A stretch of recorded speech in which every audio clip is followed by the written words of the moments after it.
Madam Chair. Thank you. Thank you very much, Honourable McIntyre.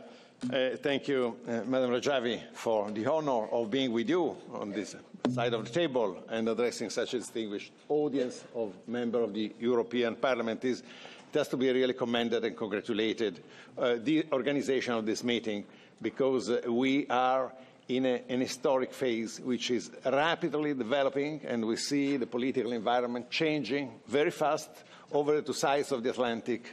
And in fact, after that signature of the JCPOA and the subsequent resolution 2231 by the Security Council of the United Nations, European institutions, member states, companies, NGOs, think tanks, individuals, by the hundreds, have engaged in an unprecedented competition in reaching out to Iran, and that has emboldened in a big way the mullahs.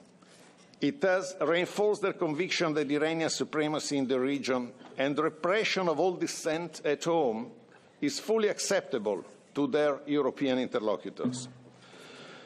And therefore, I think that this debate can summarize also, it has already been suggested in an important way, what is the practical action that all the European institutions should undertake with Iran, reiterating human rights and fundamental freedoms, opposing the death penalty and torture, and, very importantly, putting all agreements on trade and cooperation with Iran, a clause on human rights, and stipulating that human rights are central to Tehran's relations with the EU.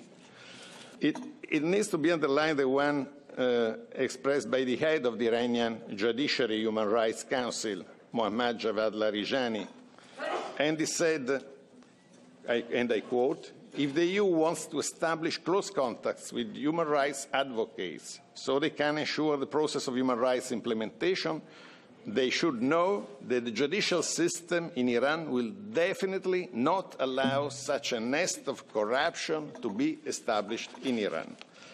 And other newspapers close to Larijani were even reinforcing these opinions in this statement. Concerning the human rights situation in Iran, everything has been said by the Secretary General of the United Nations time and again, and has been repeated, so I don't want to expand on that.